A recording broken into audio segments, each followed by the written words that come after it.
is fascinating to me. I really don't care about it. Here's the thing: you can't be an expert in everything. Like, cult maxing is fucking stupid if it entails being a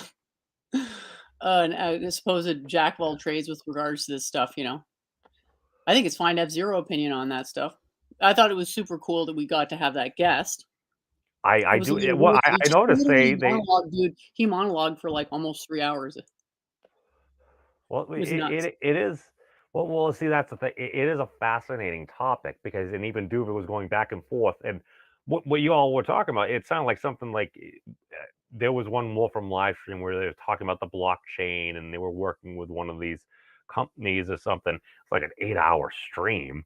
I actually didn't even listen to the whole thing, but there was one point where basically one guy was saying he basically wrote a program that was kind of doing what it sounds like that gentleman was doing. It's like, all right, if you're ahead and you know what you're doing, you know how to navigate the system. Yeah, you glean a little bit off of this and you make some good money. No, that's a thing. But speaking of wizardry, here's what we're gonna do. We're gonna do a quick review. A little So you're thing that talking about ontology. Is this where we delve into whether water is wet?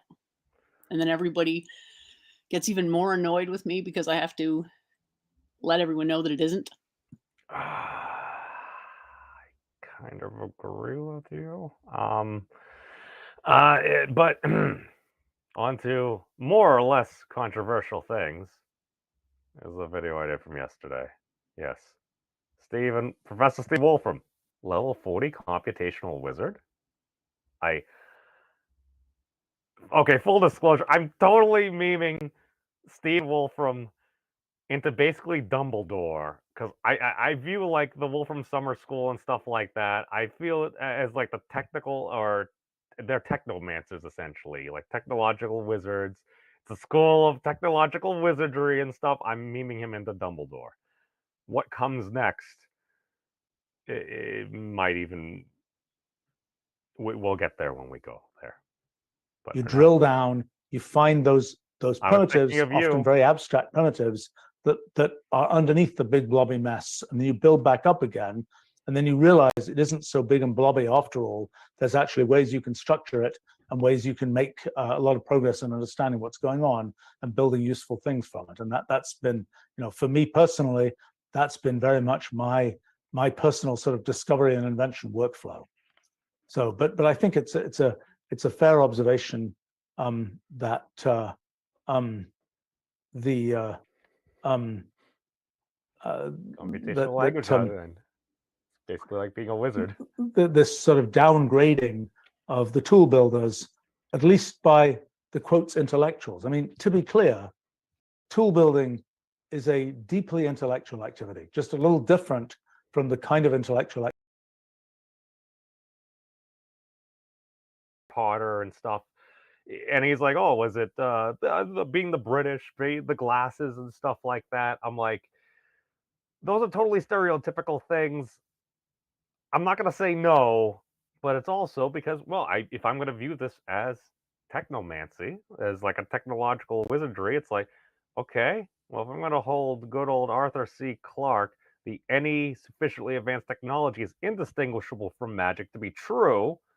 Okay, Well, you're basically saying we want to believe in magic, which people are going to say, well, that's just religion again. But I'm going to go ahead and agree on the basic theological premise. So there's no issue, at least with me, arguing from a theological premise. Just let's be clear that that's what we're doing. I don't think it's good to argue for magic in what is essentially mechanics. The best equivalence, if you want, I don't really care what some, and that's the thing. It's like as long as we're trending in the same direction, it's like, oh, what are we looking at and trying to analyze? Well, the one, whatever word No, you oh, we're not okay, trying to analyze the one. We're trying to understand what's going on. I'll take that. Well, is it more accurate to say we're trying to understand the one, or is it more accurate to say we're trying to understand what's going on? What you said, because I'm realizing after those words coming out of my mouth, I'm like, yeah, I don't think that's within this fleshy thing possible. It's just that if we assume that the universe is a one, then we're maybe going to miss the oneness of our experience. So we would have to, I think it's important to allow for like just undecidability for certain things. Like, is there a universal edge? Well, and if we're trying to figure out what's going on, it's like, okay, well, does that give us purpose? Is that Well, purpose? What it's not about purpose, it's about knowability here. The purpose comes later on when you get interested in calculating knowability. But is purpose it was? knowable? Yeah, there's a loop around and leads to other interesting conversation. But sorry, tangent. Go on. Well, I'm asking you now, is it knowable whether the universe has an edge? What do you mean by edge? Whatever you want it to mean. Is it knowable? Um, It's either an ontological fact. Okay. We just say, "Yep, it's got a boundary and it's the Big Bang, God's ass, take your pick," or whatever. Do you understand that the absolute knowability of such a claim is beyond us based on science? Like, we can't go there to check, basically, is my point. pause for a moment on that. Uh, actually, that goes into so many. Okay, I have a number of questions and speculations. But Lewis, yes, I did say Harry Potter because one, okay, I I don't have Jen's particular set of talents. I don't have Thad's particular set of talents. I I'm a crazy person on the internet. I want to continue being a crazy person on the internet because if anything, I may have one of the highest luck scores that it doesn't even make sense. It I okay. No, the reason why I said I'm making connections that can help broaden things out to greater audiences as well. Number one, it's also fun for me. It's fun for me. Number two, if I can help get it out there. Number three, if it actually has a decent level of connection via analogy, where what I'm saying might be true, the level of the truth may vary and everything, but especially if it's a well crafted analogy, it can be strong there. And if you're having fun, and if you're actually trying to, and successfully at times, starting to figure out what's going on, that seems like I mean I want to say noble, but I mean it's really just fun, and that's the thing. If once you start doing it, people Hello and welcome to me reading a book called The Book of Five Rings that I'm really excited to have a look at. And I've been so engrossed in my writing and whatnot that I think it's been at least a month since I've actually done this. And I've only done one, but I do plan to read the entire book, which is frankly, it's not big. So really, it shouldn't take me that long. Hi, George. Thanks for joining. And I hope that you enjoyed this book. I'll be honest, I don't even know what's in this book. I'm just going to read it, and if anything seems interesting, I'll comment on it. And if there's anything in the chat that's interesting to talk about, I can comment on that too. Hopefully, won't have to take too many breaks, and everything will be very interesting. And I forget totally where we ended up the last time, so I'll just dive right into it and start reading. We're on page 14, and I've got the particular translation. It's by Thomas Cleary. Got that up. Displayed, can be found relatively easily. So if anyone's interested to look that up, go ahead. Whoops. Got to switch over because it won't let me change tabs if I'm displaying it. It's kind of the bit of a self-referential paradox going on with OBS. All right, so I'm gonna bring up the internet and begin the story. On naming this individual school, Two Swords. The point of talking about Two Swords is that it is the duty of all warriors, commanders, and soldiers alike to wear two swords. In olden times, these were called tachi and katana, or the great sword and the sword. Nowadays, they are called katana and wakizashi, or the sword and the sidearm. There's no need for a detailed discussion of the business of warriors wearing these two swords. In Japan, the way of warriors is to wear them at their sides whether they know anything about them or not. It is in order to convey the advantages of these two that I call my school two swords in one. As for the spear, the halberd, and so on, they're considered extra accoutrement. They are among the tools of the warrior. For beginners in my school, the real thing is to practice the science wielding both swords, the long sword in one hand and the short sword in the other. When your life is on the line, you want to make use of all your tools. No warrior should be willing to die with his swords at his side without having made use of his tools. However, when you hold something with both hands, you cannot wield it freely with both right and left.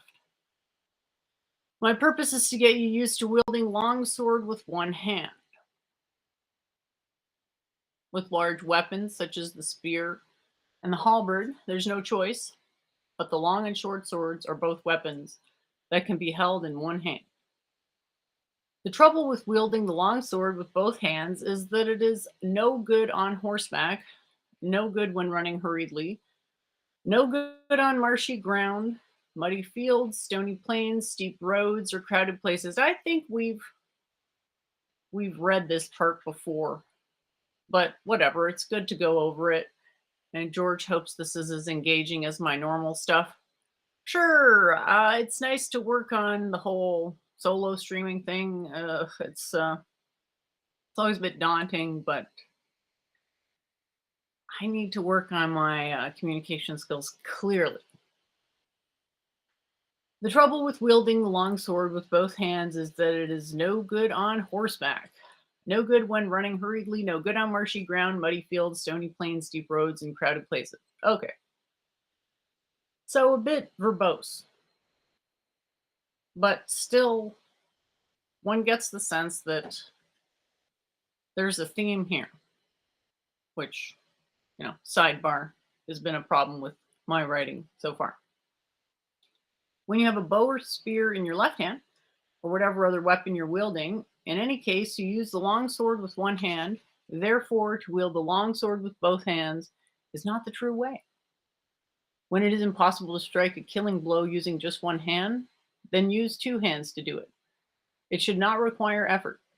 Two swords is a way to learn to wield the long sword in one hand, whose purpose is first to accustom people to wielding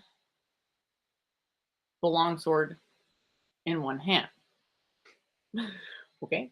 The long sword seems heavy and unwieldy to everyone at first, but everything is like that when you first take it up. A bow is hard to draw. A halberd is hard to swing. In any case, when you become accustomed to each weapon, you become stronger at the bow, acquire the ability to wield the long sword. So this is sort of reminding me a bit of the aesthetics of the Olympic event pole vaulting. So kind of gives me the image of this long sword almost performing a function, a pole-ish function. Very interesting. Just, disclaimer, I don't know anything about any of this stuff, so it's a discovery for me too. It's just really interesting to be able to comment on a sort of semi-spiritual topic, which is what I feel like my stuff is, and see this structure already there that I can hopefully just not copy and paste the exact structure, but take inspiration from it. All right. The long sword seems heavy and unwieldy. Now, I just want to make sure I'm in the right place here. Okay, I think I might have lost my spot. All right. Okay, let me just check. To swing the long sword with great velocity is not the right way, as will be made clear in the second section, the water scroll. The long sword is to be wielded in spacious places, the short sword in confined spaces. This is the basic idea of the way to begin with. So domain adapted functionality and a constant appraisal of limitations, intrinsic structural limitations. In my individual school, one can win with the longsword and one can win with the short sword as well. For this reason, the precise size of the longsword is not fixed. The way of my school is the spirit of gaining victory by any means. It is better to wield two swords than one longsword when you are battling a mob all by yourself. It's also advantageous when taking prisoners. Matters such as this need not be written out in exhaustive detail. Myriad things are to be inferred from each point. When you have mastered the practice of the science of martial arts, there will be nothing you do not see. This should be given careful and thorough reflection. So that's a really big claim. It'll be very interesting to see how such claim is substantiated, because this book remains quite popular even to the modern day. On knowing the principles of the words martial arts. In this path, someone who has learned to wield the longsword is customarily called a martial artist in our society. In the profession of martial arts, one who can shoot a bow well is called an archer, while one who has learned to use a gun is called a gunner. One who has learned to use a spear is called a lancer, while one who has learned to use a halberd is called a halberdier. If we follow this pattern, one who has learned the way of the sword would be called a longswordman and a side armsman, since the bow, the gun, the spear, and the halberd are all tools of warriors. All of them are avenues of martial arts. Nevertheless, it is logical to speak of martial arts in specific reference to the longsword, because society and individuals are both ordered by way of the powers of the longsword. Therefore, the longsword is the origin of martial arts. When you have attained the power of the longsword, you can single-handedly prevail over 10 men. When it is possible to overcome 10 men single-handedly, then it is possible to overcome 1,000 men with 100, and to overcome 10,000 men with 1,000. Therefore, in martial arts of my individual school, it is the same for one man as it is for 10,000. All the sciences of warriors, without exception, are called martial arts. So we've got this concept of leverage. So right there, it's pretty interesting that it's such a generic concept. I would say that's maybe an anecdote of some type of structural, mechanistic model. As far as paths are concerned, there are Confucians, Buddhists, tea connoisseurs, teachers of etiquette, dancers, and so on. These things do not exist in the way of warriors. But even if they are not your path, if you have wide knowledge of the ways, you encounter them in everything. In any case, as human beings, it's essential for each of us to cultivate and polish our individual path.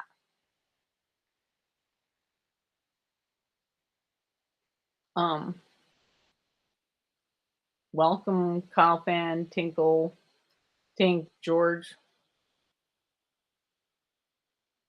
to the show. Thanks for saying hi. And yeah, I was pretty happy that the last show, like, it was sort of a double-edged sword, but tis that the last show was so well, that there were so many people on the show. It was just like, well, first of all, it's totally not the normal topic on the channel, and basically the viewership had nothing to do with me. So it's like, yay, question mark, which I guess is kind of good to be like clear pilled on a lot of this stuff, i.e. no expectations. Dang, I think I probably lost my spot. Oh no, I remember where I was now. All right, here we go. So I was pretty interested in the content here for a lot of reasons. And I guess I kind of feel like I can relate to having an ongoing practice, but not a physical one, a mental one. So I've got, the mental equivalent of a long sword. It's not exact, obviously, but it's just really interesting to hear a similar story.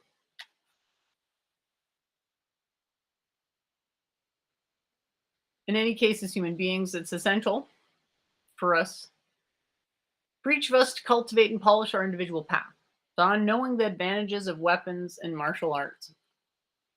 In distinguishing the advantages of the tools of warriors, we find that whatever the weapon, there's a time and situation in which it's appropriate. The sidearm or short sword is mostly advantageous in confined places or at close quarters when you get right up close to an opponent. The long sword generally has appropriate uses in any situation. The halberd seems to be inferior to the spear on a battlefield. The spear is the vanguard, the halberd the rear guard. Given the same degree of training, one with the spear is a bit stronger. Both the spear and the halberd depend on circumstances. Neither is very useful in crowded situations. They are not even appropriate for taking prisoners. They should be reserved for use on the battlefield. They are essential weapons in pitched battle. If you nevertheless learn to use them indoors, focusing attention on petty details and losing the real way, they will hardly prove suitable. Bow is also suitable on the battlefield for making strategic charges and retreats, because it can be fired rapidly at a moment's notice from the ranks of the lancers and others. And it is particularly good for battle in the open fields. It is inadequate, however, for sieging a castle and for situations where the opponent is more than 40 yards away.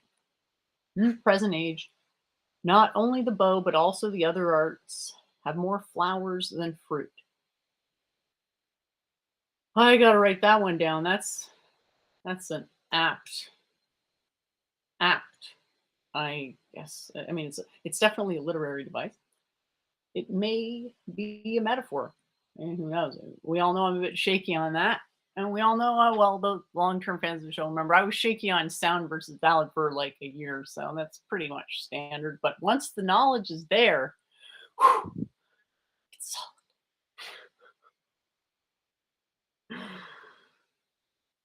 All right. And I see the questions in the chat. I like them. I will answer them. I just want to get to the end of this chapter first. Inside castle walls, nothing compares to a gun. Even in an engagement in the open fields, there are many advantages to a gun before the battle has begun. Once the ranks have closed in battle, however, it's no longer adequate. One virtue of the bow is that you can see the trail of the arrows you shoot, which is good. An inadequacy of the gun is that the path of bullets can't be seen. This should be given careful consideration. As for horses, it's essential for them to have powerful stamina and not be temperamental. Speaking in general terms, of the tools of the warrior, one's horse should stride grandly, one long and short sword should cut grandly, and one's spear and halberd should penetrate grandly, and one's bow and gun should be strong and accurate. You should not have any special fondness for a particular weapon, or anything else for that matter. Too much is the same as not good, as not enough. Without imitating anyone else, you should have as much weaponry as suits you. To entertain likes and dislikes is bad for both commanders and soldiers. Pragmatic thinking is essential. On rhythm and martial arts. Rhythm is something that exists in everything, but the rhythms of martial arts in particular are difficult to master without practice. Rhythm is manifested in the world in such things as dance and music, pipes and strings. These are all harmonious rhythms. In the field of martial arts, there are rhythms and harmonies in archery, gunnery, and even horsemanship. In all arts and sciences, rhythm is not to be ignored. So you can compare this concept with a cycle as a type of a procedural primitive or a conceptual primitive, as being the things that other things are taking place within. That's what a cycle is. And in here, they're talking about a rhythm. In the professional life of a warrior, there are rhythms of rising to office, rhythms of stepping down, rhythms of fulfillment, and rhythms of disappointment. In the field of commerce, there are rhythms of becoming rich, rhythms of losing one's fortune. Harmony and disharmony and rhythm occur in every walk of life.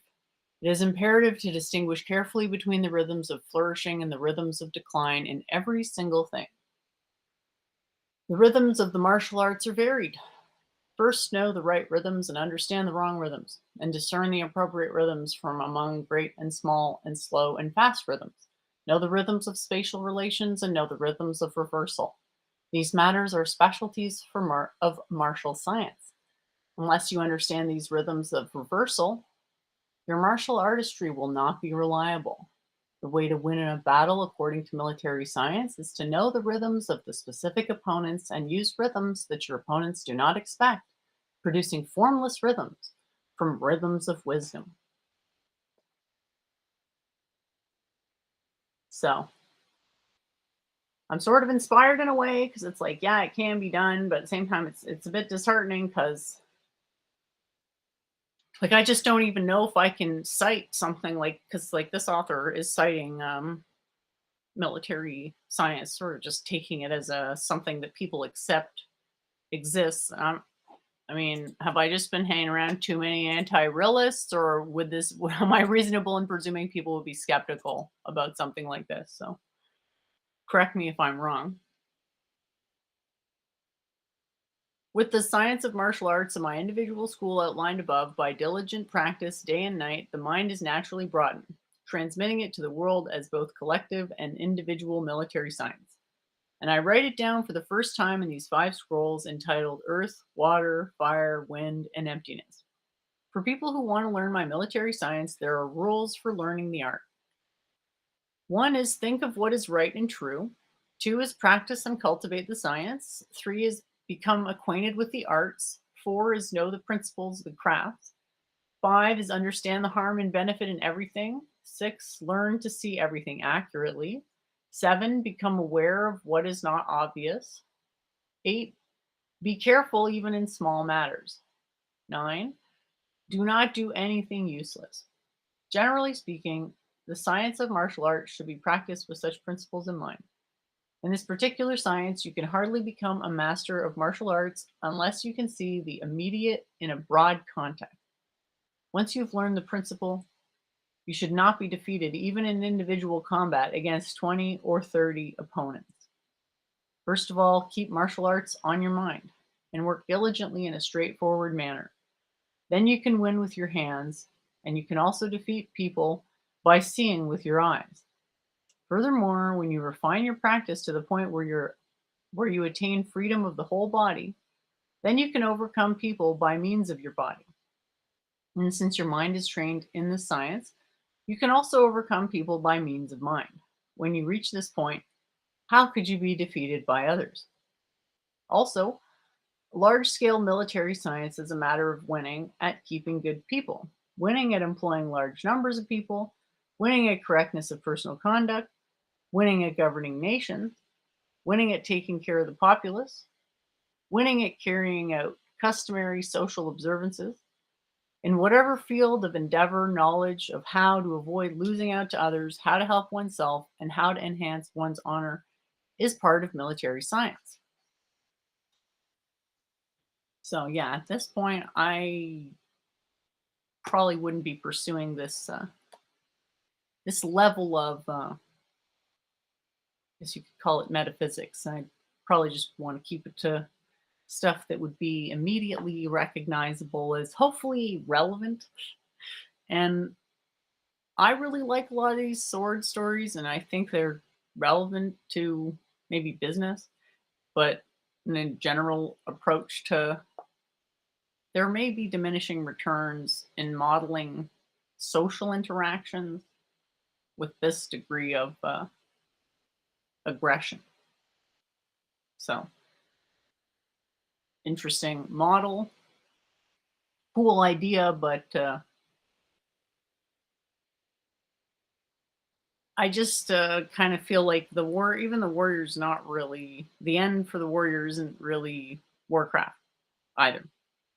They're sort of vocationally doing Warcraft, and this is sort of a philosophical,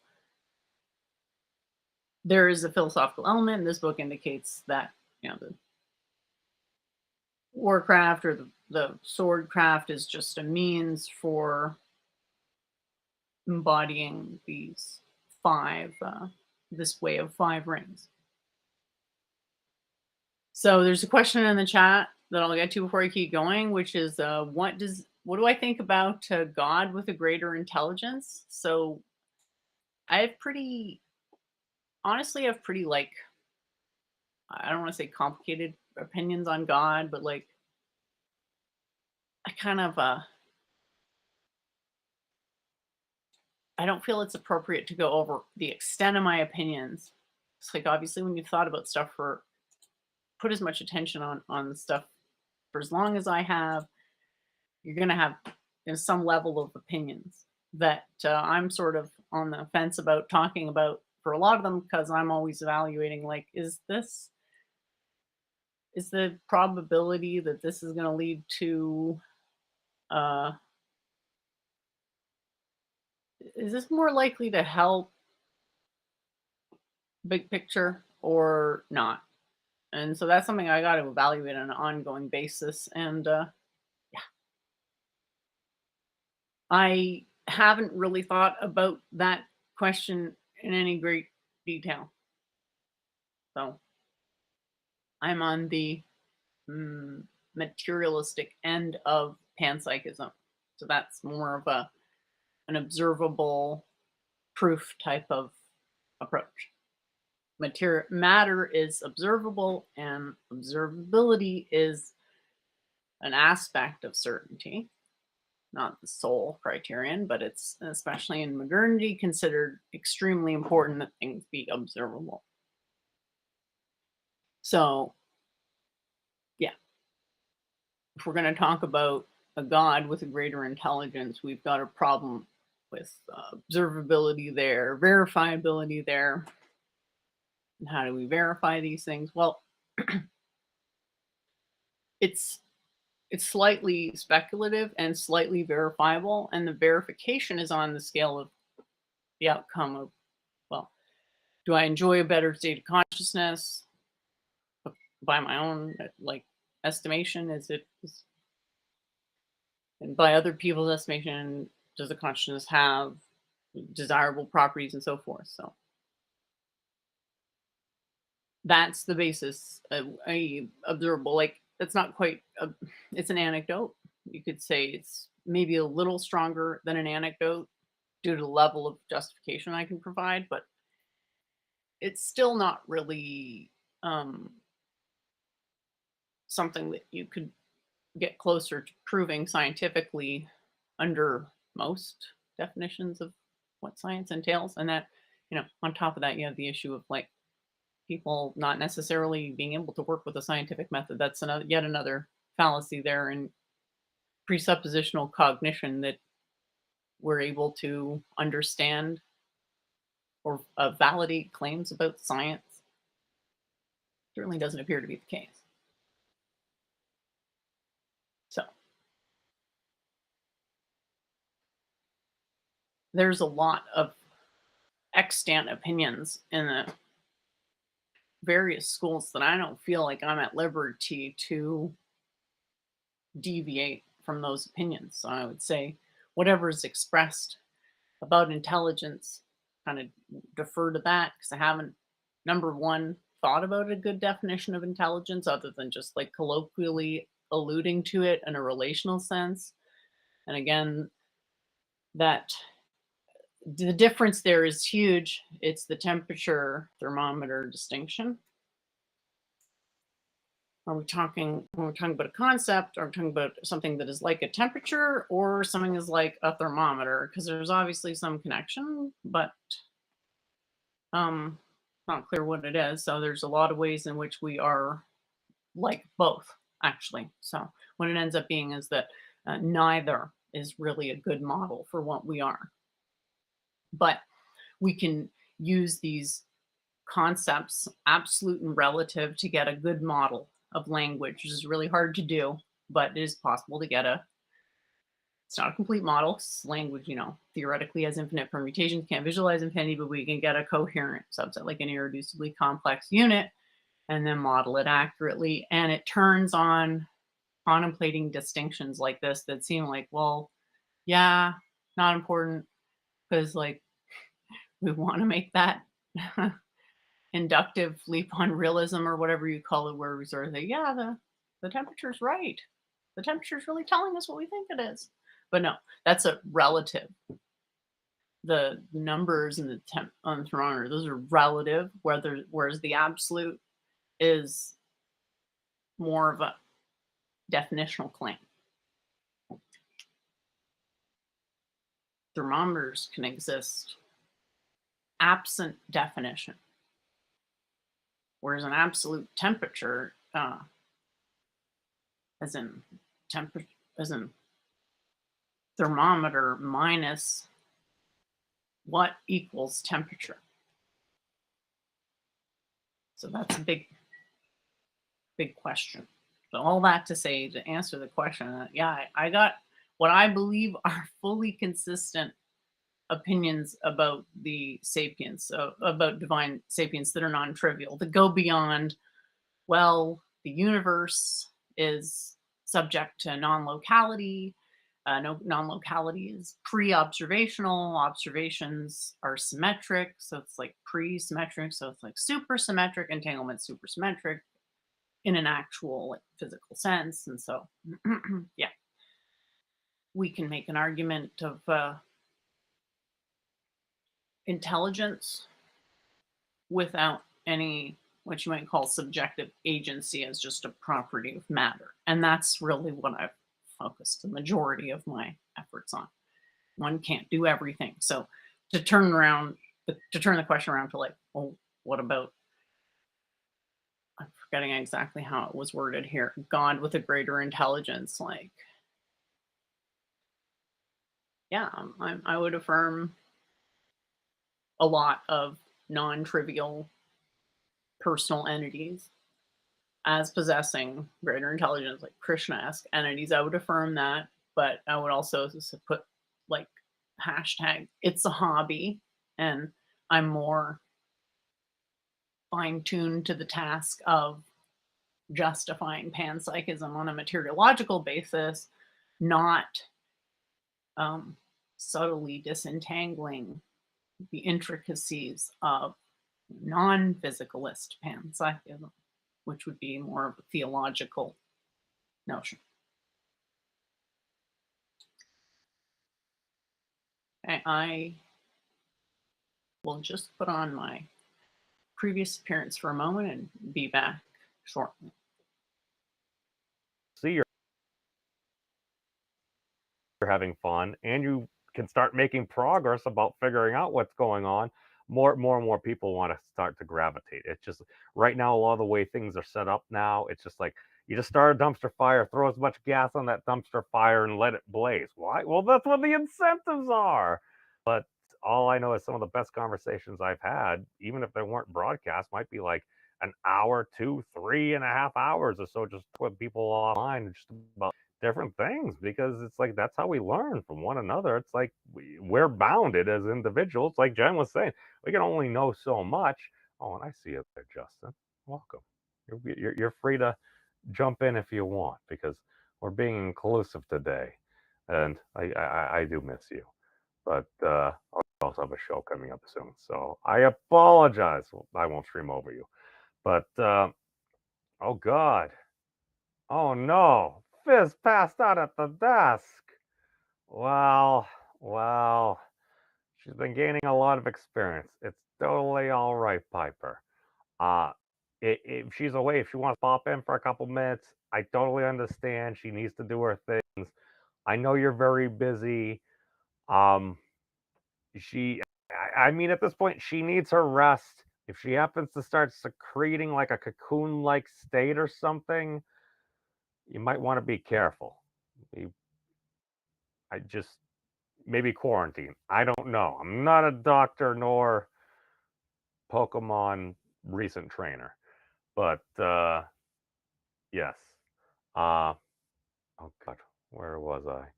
Oh, there we go. Oh, oh, Do you boundaries. think there's a problem if there's a claim on knowability that's in excess of what instrumentation can provide? I mean, you can make the claim, but at that's one of the things I kind of got out from like some of the Wolfram streams and just playing a lot of like video games and stuff. It's like, Hello. Thanks for your patience. Tinkle asks if God has emotional intelligence, and let's just go with, we're just gonna use the panpsychic God, the trivial. I mean, not, no offense, God, but we're gonna use the trivial God, the God that proves, quote unquote, or sets up a compelling proof for panpsychism, aka the universe equals God. So let me just rephrase the question as, does the universe have emotional intelligence? So I'm sort of inclined towards no on that one. But it would probably depend on how you define ego, and then emotions being relative to ego. So if you argue emotions are uniquely corporeal and ego is some kind of like semi corporeal transcendent concept along the lines of the periodic table, like a structured, ordered, unified notion that gives rise to all the processes we may think of as associated with an ego. So before looking to answer a question that complicated, we're going to ask, like, why, what's the utility of understanding God as an emotional being? And might that be counterproductive in some way? Thinking of beliefs as things that can precipitate effects on consciousness. So I'm going to go with, based on a pretty reasonable definition of emotions as being a property of the body, that it would not be helpful to think of God as having emotional intelligence, because emotions are dualistic in the sense that they drive us towards non-duality. We're looking to resolve cognitive dissonance, to have peace with the perceived cognitive dissonance. So if the state of affairs is non-dualism, God's non-dualistic. If some concept that happens to get defined within this non-dualistic state of affairs that resembles dualism, aka emotions, well, that doesn't, we can't then just like accidentally attribute that to the almighty or the supreme or ultimate. We wouldn't be looking to do that. We'd be looking to have maximal parsimony. So I sort of put it back to you and say, why would I prioritize emotion in a cosmological sense? I actually think there are arguments. I mean, maybe it sounds like I'm a skeptic here. I probably am, but there are arguments in favor of this. I think it's like a universal ego. I don't exactly know how to put it, but it's definitely a thing. So if emotion is defined as a property of universal ego, then I guess God does have emotional intelligence. But I think, is that how you want to think of God, as being like triggered? I guess I kind of feel like I don't. So whatever, you do you. George asks how social interactions can be modeled. Well, it's multi-simulation. So you've got certain axioms that predict over particular ranges, and then there's like gray areas where you've got to deal with dual axioms. So it ends up kind of being like histogram of axioms across a configuration space.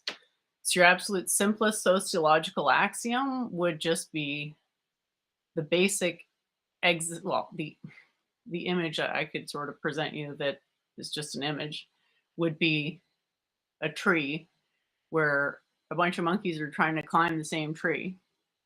And in theory, the top of the tree is the best, like the top of the, perceived pecking order, whatever that may be. And that has mutable forms, but it's just one idea that sort of transcends the forms, is that there's diminishing returns with ascent, because everybody kind of wants to be on top. So there's this leveraging self-organized self-inhibition from actually ascending, because the risk-reward profile really levels off as you start to go up, because there starts to be sort of like a reverse incentive to not ascend, because then there's way less chance someone's going to throw you off the tree. It's like, yeah, my view is shit, and I'm getting crapped on constantly. Sorry. Metaphor here. But I don't have to really worry about getting thrown out of the tree. I might get stepped on occasionally, but no one's really trying to like go me for my spot. Now that is crass and obviously simplification, but it's something that is perhaps relatable on an emotional but also logically useful level.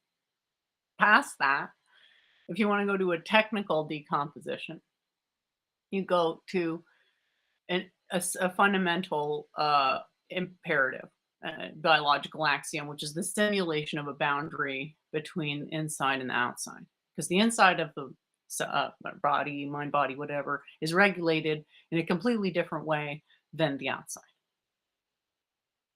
Hey, Dark Matter Battle Rap, thanks for joining. Yeah, so that's how that works.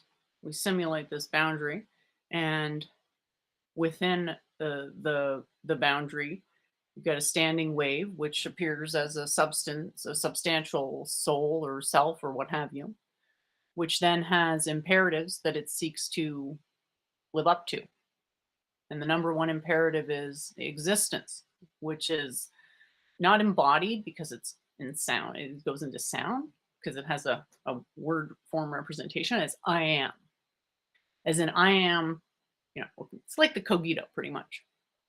So this is something that is a simulation maintained on a regular basis, and it's the same or connected to the simulation of a boundary between the inside and the outside of an organism. So every single entity has an impulse to simulate one's own existence. And that is done by phenomenal anecdotalism. Go around seeking, novelty seeking, simultaneous novelty seeking and surprise minimization, and anecdotally sort of substantiate the view that we exist. It sounds so silly, but like literally just a lot of people that can't spend much time by themselves, possibly because they'll start to forget they exist. And it's like, okay, whoa.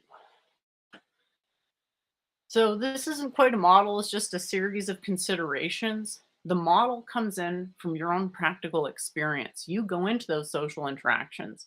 You don't delegate your thinking to anyone, even if it's me.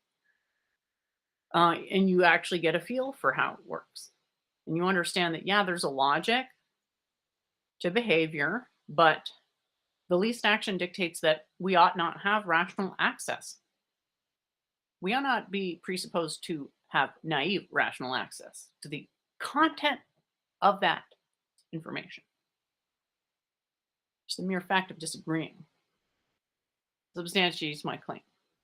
So that right there doesn't quite get you to modeling social interactions. You then have to apply a game theoretic model to like what's going on between the agents. And so my full model is there's a existence hypothesis, aka simulation. And on top of that, there's the simulation of safety, so a minimization of threat pursuant to the simulation of safety, as well as a simulation of worth, of worthiness, of social. It's not just pure social prestige, it's just more of a social belonging and not feeling out of place, so to speak. If that helps. So that would be a start. And then you can invoke other models too. Because there's the priest, merchant, warrior, servant hierarchy. you can throw that on top and then multimodally model every situation and adapt based on your training which of the models are the most predictive based on a particular situation. And you realize like that's way too many variables to ever converge to a particular solution. And that's a good thing. That's one of the benefits of non-duality, is that it's never 100% certainty. It's just a range of minimized uh, uncertainty or maximized accuracy, or however you want to word it. All right. Well, this has been super interesting. Mark says, think out loud and try to thing it. Why not? Well, I've never tried to think out loud before. And I just don't think that would work, because I think about everything that I say, but I can't see how I would say everything that I think. Kind of seems to be a gap there, which I try to bridge by coming up with metaphors. Mark says non-duality is impossible. Right. So maybe infinity is impossible too. Yeah. On what, like, how can we possibly justify having any concept of infinity based on like the identity relation if we're not infinite? So it may be one of those cases where it's impossible to comprehend, but it's absolutely 100%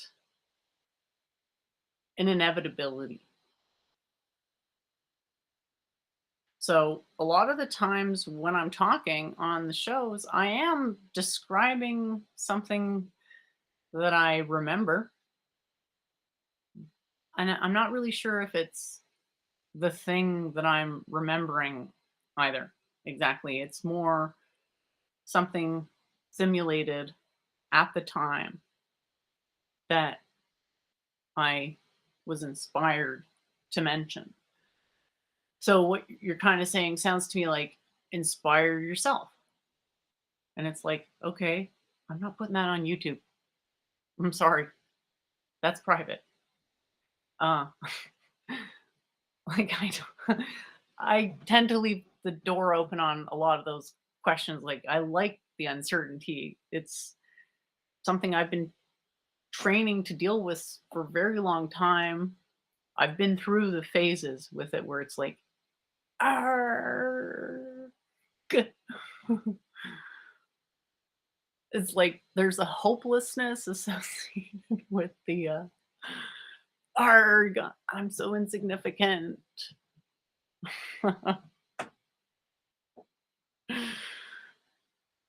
And it's been,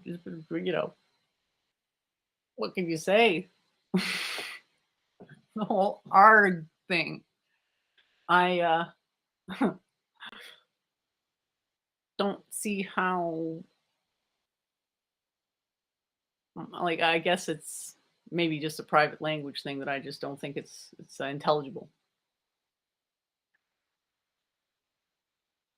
Bubblegum says it's almost Christmas. Yeah, well, over a month away. I find getting too excited about a holiday in advance of the holiday sort of dilutes the excitement associated with the holiday. So I would say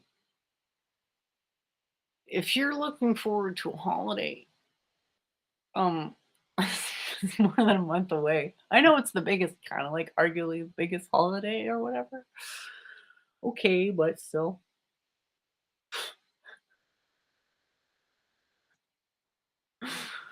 Okay, now upon further consideration, Mark, maybe I could think out loud if I could convince myself of some utility for it. But then I wouldn't be thinking about how would I be constructing a subroutine to simulate my thoughts and then iterating it based on situational components that I estimate at the time to be the best fitted to the problem. So yeah, there's a theme here, and it's optimizing relative to a task / realizing that every person, not in a bad way, is a task and a unique task. Because even though at first it seems like non-duality means everything's exactly the same, it actually doesn't mean that in this case. It means that your experience arises dependently with all your memories, which are unique to you. And so if you start with, levels of asshole certainty, starting with direct realism, ha ha ha, then you have indirect realism, like fall down the stairs 10 times. And then you get to which is like, I don't want to say anti-realism. Anti-realism just sounds so negative. It's like I'm out there protesting realism. Dream comes to mind. But that's our dreams woo. I feel like no. Bubblegum says nothing better than shopping for the sake of shopping and not owning. I just want to shop. The Valley girl in me wants to shop. Now, are you joking around or are you being serious? Because I think it's really important to give things away. And it feels really good. And think of it as like, one thing I do sometimes in my practice is like I'll watch those hoarder shows. And I do it to try to increase my appreciation for things, and as well as become more sympathetic to like people that I probably can't relate to very much, their struggles and stuff. So when it's that far gone, it's hard to see, but we're all sort of varying degrees of like metaphorical, hoarded shithole that might burn down if you dropped a match in the wrong place in about 15 minutes type thing. So, headline there is it's never too early or too late to start taking proper care of oneself.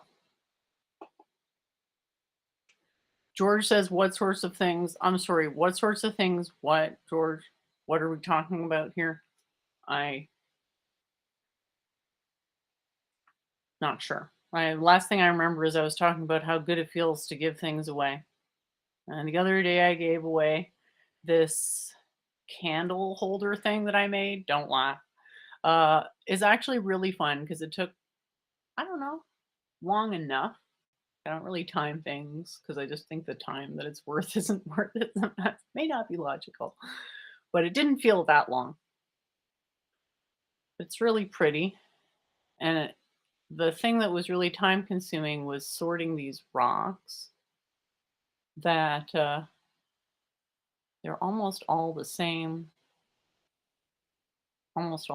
color, but not quite. They were shades of orange. So I thought I would sort them in like degrees of whatever orangeness or whatever, and then go in rings up to the top. So it'd be like a gradual change of color, but super subtle. And it turned out really great. I made a couple of them. And I have this neighbor that I've been hanging out with. This is anyway, long story. And I just thought it'd be really nice to give her one because her place is like, she's 85. And her place is basically pretty run down. It's kind of shack. It's got shack vibes, but it's one of these like ancient, or not ancient, but really old sort of treasury type, legacy type places. And it's fun.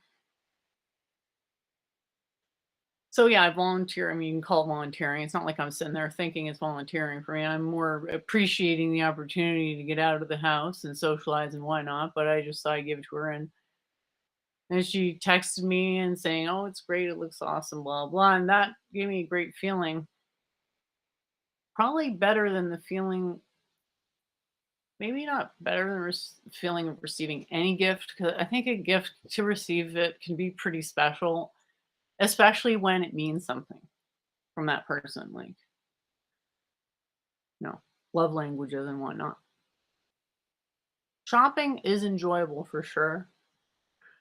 Um, but it's not as enjoyable as it used to be, I guess, for me. I feel like I kind of have enough stuff, and I would just rather thoughtfully give things away. And I encourage everyone else to do it. And citing the example of these hoarders, like, you don't want to become like that.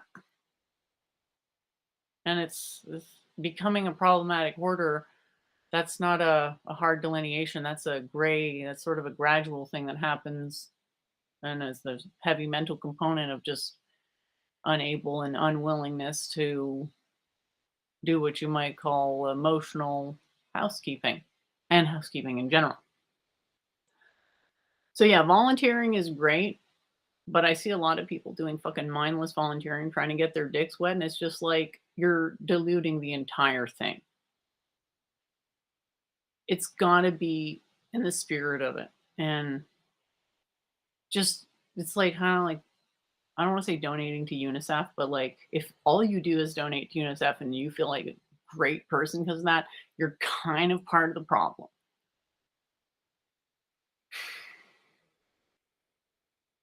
Dark Matter and Battle Rap says, our dreams feel real. Could our brains be hijacked in our lifetime with the technology that makes us okay? So stop right there. Brains are not the originators of consciousness. So the way you phrased your question is presupposing that the brain is where the ultimate origin of consciousness is. I understand that it can feel like that sometimes. I totally get that.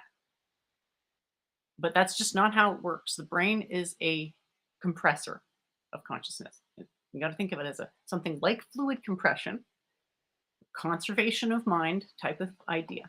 So you have a mind, you have a brain, and the brain is part of the cycle of the mind. And its function in the cycle is rendering experience. Hi, David. Thanks for stopping by / joining. So I really do want to acknowledge this question, but it wouldn't be our brains getting hijacked. It would be the pattern recognition, or if you got to take issue with the concept of a pattern, just the recognition faculties of, and that's a mental faculty.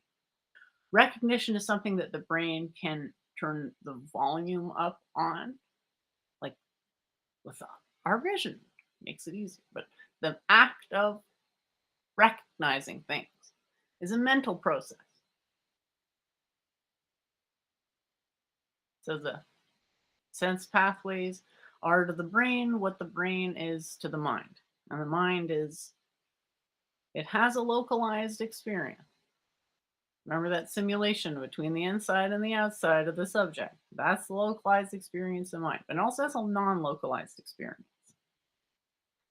So these are all things that I don't know them through direct experience. I know them through indirect inference, and that the alternative is actually an impediment to coherential conditions. Coherence conditionals, I don't know how you want to word it exactly, excuse me, but I just really want to maybe rephrase this question, so that I can give an answer that I consider sensical. So our dreams feel real. Could our minds be hijacked with technology that makes us think like we're experiencing something that isn't really happening outside of our mind? So I guess yes, but it would probably require more than just your brain to be hijacked.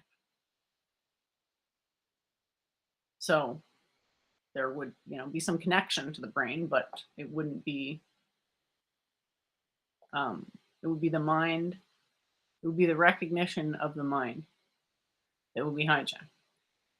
And I think if you think about this for long enough, you get to the solipsism toilet, where it's like, I don't know. It feels like I'm basically circling the drain of a toilet, but never quite lowering in height, never really going anywhere meaningful. I don't know if that's relatable, but that's sort of a starting point. Is the non-certainty of experience, and then building various arguments about certainty based on inferences from that primal uncertainty, i.e., perception being somehow primitive in at least how we as subjective agents make sense of things. So ultimately, you don't need to, I wouldn't invoke dreams here. I would actually just look at language. Language feels real, and it hijacks our minds to bend around particular concepts. And that's not something we can verify outside of, it's not even just the mind, because in my thing, mind is a universal concept. We can't even verify that outside of what the Buddhists call conventional truths. It's the whole, how many chairs are there? Well, ultimately we acknowledge, non-dualism is acknowledgement that defining anything fundamentally is problematic. Because a definition is a restriction of potential. There aren't any actual restrictions in potential of substance in what it is we are pointing to when we talk about realism. So yeah, there's no way to get outside of a subset of the mind, which is conventional reality. And that's one dichotomy. The civilizational dichotomy is quite helpful, because you can sort of say, well, people are on one side of this or the other. They've either realized it or they haven't. Not everybody understands that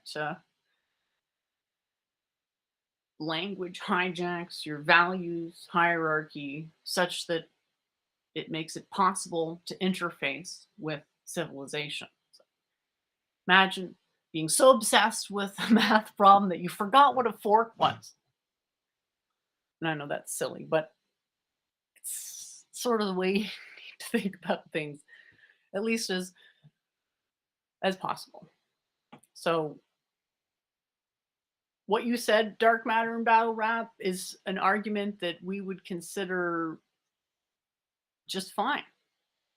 And it's an argument against some type of extra mental determinacy. And I think you can even go further than that and say that there's no reason to presuppose access to anything other than conventional truths, which philosophers have done us, the solid thanks to of like pointing out all the issues with trying to base truth claims on conventional notions, which is what's happening when we're using kind of any untreated version of language. So dreams are a good metaphor just for reality in general, but I think language is really the way to see how you don't really know where the word starts and you end unless you're actually considering it. Maybe the way words sound affects how you feel about them. And there's, no way to know that directly necessarily, but there's no way to discount it either. So Excelis Thibodeau says, who knows, but sounds more like Holly weird sci-fi. What part is weird exactly? To me, the weird part is like trying to argue in favor of cogito when it causes so much suffering to believe in cogito. That's extremely, like, to me, that's voodoo. Ooh. And it's like, it's really weird. Unrelatable, weird. And it's not unrelatable in the sense that I can't relate to the pull of an ego, because I can, but it's unrelatable to indulge some type of a desire like that in the domain of philosophy. It's a sensory reification fallacy, to me anyway. George says, some believe we're in a simulation. Dark matter. Well, I've talked about this before. It's kind of word games until we actually provide some extra linguistic means of verification. And even that doesn't get us to the answer. There is no real answer, because we just sort of realize, like, oh, we have to try various knowledge systems. And we can't just understand things through the limited perspective of conventional language can learn from that what we can, but then there's all this other stuff that requires us to pull in other domains like math and signal processing, least action principle. Exilus says, I don't see a problem with the concept of our existence being experienced inside the beast simulation. I don't like the idea of living inside a beast. Can you kind of see where I'm coming from? Mark asked what the last thing I ordered on Amazon was. It was a 3D printer to help my friend out with his 3D printing business, which is going really well, and I'm super happy about it. And actually, we're able to print out tiny versions of the quantum periodic table. And they're so cute. They're super tiny, but I always forget what the stuff is called. Filament? The filament's quite nice. So I've been super happy about that. Bubblegum says that he does 3D printing as well.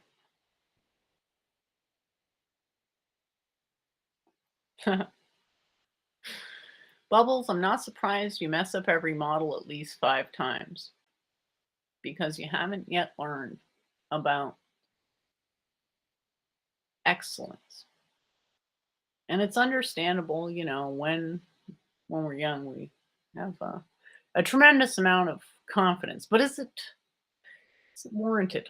Perhaps not always. I definitely make this mistake, though. It's kind of like a perverse application of the Pareto principle where you kind of barrel forward, even though you're 20% certain, expecting to make a horrible error and then, you know, kind of learning, failing upwards kind of thing. And it's type of expediency where you could see it might work. Basically, it's like wood chipping yourself in a sense. So it's probably not for the faint-hearted. David says he's got a whole bunch more math books to show and tell on Sunday for week in review. Well, that's very exciting. I am still hopeful that we'll be able to. I think what we need to do is reinvent, or not reinvent, but expand the domain of applicability of calculus, like the concept of calculus, removing it from its Euclidean, whatever the axioms one is, removing it from its Euclidean shackles and implementing it in really intuitive, panpsychist, pragmatic manner. And then maybe in the future, once this, you know, everybody understands it, because it's just so much fun to learn math now, Bubbles won't mess up every model at least 5 times. But isn't that totally relatable to me? Ha ha ha. It works I mean, for me, it works because I think it's important to build up resilience to failure. So that helps. I sure hope it does. So I've got another chapter that I could read here, but I think I might wrap it now because I'm going to be having a conversation coming up shortly, and I want to make sure that I'm totally ready for that. And this has actually already been a pretty cognitively demanding stream for me, both the reading and the talking. So I really appreciate all the questions. And yeah, I guess we'll see you on Week in Review this Sunday at 7. Looking forward to that.